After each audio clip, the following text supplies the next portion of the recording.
Here with Josh Williams, post-race at Martinsville. Unofficially, you come away with the top 10. You guys have had a tough start to the season. How big is it to get a good run here as you start to push towards the midpoint of the season? Yeah, definitely need some momentum. We struggled at the beginning, with luck and things like that. But I feel like we're starting to get turned around a little bit. I'm getting better, and we had a good race car today. I kind of gave them a little bit of wrong information there. It hurt us a little bit mid part of the race, but they did a good job of getting us back dialed in. And Chris Rice was trying to tune us in a little bit there on the radio, trying to help me out a little bit with some different things. So good finish for us, good momentum builder. Coming off of two really good solid finishes, so past 2 weeks. So we'll go to Texas to see how it works.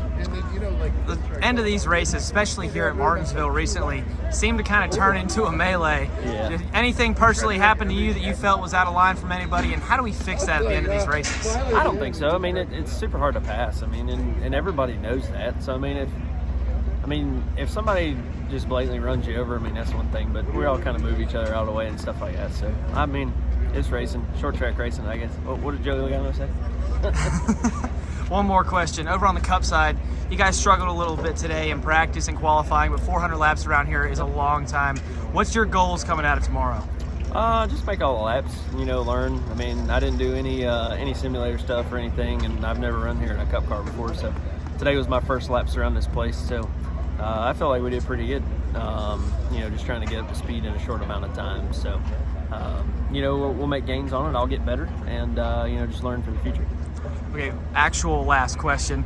Are you going to get to run a late model stock car anytime soon? I'm working on a deal. I'm waiting on Marcus Richmond to write me back, see if he give me a car for Wilkesboro. I've been wearing him out. I'm building a brand new one right now, and it's not going to be done probably till later in the year. So I got a limited car, but it ain't good enough to go to Wilkesboro. Thank you. Here with Shane van Gisbergen post-race at Martinsville. Came home 12th tonight. Yep. Lots of contact racing out there. What was your first experience like at Martinsville? I've never done anything like that, but it was a lot of fun and got better and better. Just started the last stage. Something happened with the car and it was a bit funky in the left rear shock, but got better and better. It's good fun. What's the experience been like acclimating to this style of racing? Where, I know in supercars over there, you guys don't necessarily push each other around like that by any means. What's it been like getting used to this change? It's just part of it, There's people waving at me and angry, but they were hitting me too, so I don't know, but it was a lot of fun, yeah. The contact with Jeb there, he pushed you up the track pretty good, and you got him back later in the race. Any hard feelings there? No, not really. He hit me out of the way good when I was struggling, but just drove right through me. But I guess he owed me one from Daytona, so that's probably what that was. But we got back to him. What did you just think of your first short track? I know you had the truck that I heard. Here with Anthony Alfredo, post-race at Martinsville. You ran top 15 all night long, top 10 at one point. The sponsor on your car was the title sponsor of the race tonight. So how does it feel to put together a good run, especially when your sponsor is putting so much into tonight? Oh, it's awesome. I'm super thankful for Dude Wipes. It's a cool story, being a one-race deal 4 years ago, bringing them into the sport and growing it into, premier sponsorship, flagship partner of our Xfinity team, doing half the season. And then the title race is cool. I wish we could have parked it in Victory Lane for them in their race, but it just wasn't meant to be. We had an awesome car, raced against some really big teams for our smaller operation, and we're top 10 in the first stage, 6 I think, got some great points. The strategy kind of flipped there with guys that flipped the stages, so we drove back up into the top 10 late.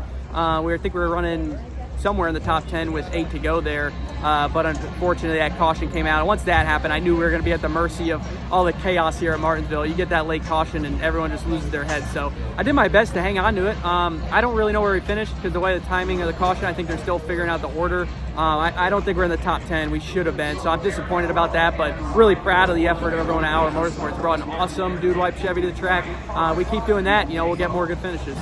Unofficially, they have you scored 15th. You talk about racing the bigger teams. As you make a playoff push, this race here in the fall is one of the biggest ones we have in the playoffs. Did you learn anything tonight that you can bring back here in November? Yeah, for sure. I think, we were just one adjustment away from being really good the first run. We were, a top 7 or 8 car all night long on the speed charts, and honestly, it's so hard to pass here. I think if we could have got the track position, we would have held on to it.